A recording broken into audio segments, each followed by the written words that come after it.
40. The iceberg grazed the right side of the ship.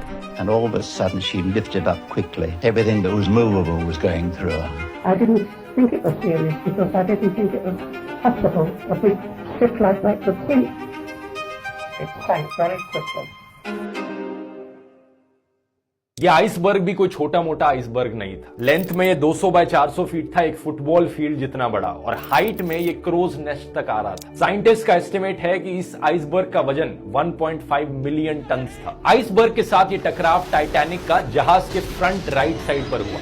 Specifically कहा जाए तो बो के पास हुआ। अब बो कौन सा हिस्सा होता है जहाज का, इस फोटो में आप देख सकते हैं कि ये सामने का ये वाला एरिया होता है बो के ऊपर जो एरिया होता है उसे स्टर्न कहते हैं, और उसके नीचे जो बाहर निकला हुआ पार्ट होता है इसे कील कहते हैं। करीब 10 सेकंड तक ये जहाज आइसबर्ग के साथ घिसटता चला गया और एक बहुत बड़ा डेंट पड़ गया। इसकी वजह से शिप की मेन बॉडी में कुछ छोटे छोटे होल्स भी आ गए। आप शायद सोचोगे कि ये कैसे पॉसिबल हो सकता है, एक बर्फ का टुकड़ा एक मेटल को कैसे काट सकता है। अपने फ्रिज में रखी बर्फ को इस्तेमाल करोगे तो हाँ, वो उससे मेटल नहीं कटेगा, लेकिन ये ध्यान रखिए कि एक बर्फ का पहाड़, उसका खुद का वजन कितना होता है। अब कहने के लिए तो लकड़ी भी मेटल को नहीं काट सकती, लेकिन फिर भी आपकी मेटल की बनी गाड़ी जाकर पेड़ से टकराकर पूरा चकनाचूर हो सकती है। तो सिमिलरली क्योंकि इस आइसबर्ग का वजन इतना था, क्योंकि ये इतना बड़ा था, इसने इस टाइटैनिक जहाज को बुरी तरीके से चोट पहुंचाई। कोलिजन के कुछ ही सेकंड्स बाद कैप्टन स्मिथ और शिप के आर्किटेक्ट थॉमस एंड्रयूज तुरंत पहुंचे देखने के लिए कि इस जहाज को कितनी चोट पहुंची है इस इंपैक्ट की वजह से। देखा तो उन्होंने रियलाइज किया कि ये जहाज तो डूब जाएगा। वो कंप्लीटली शॉक हो गए इस चीज को देखकर।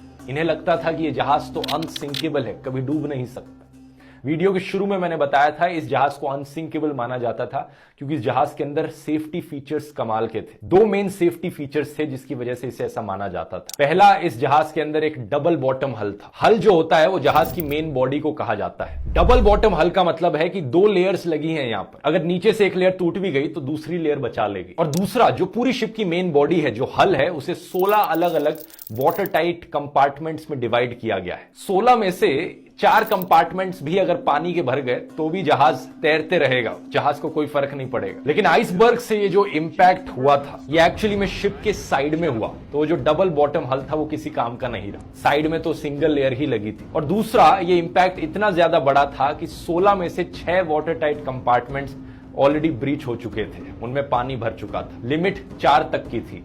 6 कंपार्टमेंट्स का पानी से भरने का मतलब था कि इस जहाज को अब डूबने से नहीं बचाया जा सकता। ये अनसिंकेबल जहाज भी अब डूब जाएगा। टकराव के करीब 20 मिनट बाद रात के 12 बजे कैप्टन स्मिथ ऑर्डर करते हैं अपने क्रू मेंबर्स को कि एक डिस्ट्रेस कॉल भेजो रेडियो पर। जो आसपास मौजूद जहाज होंगे वो शायद से हमारे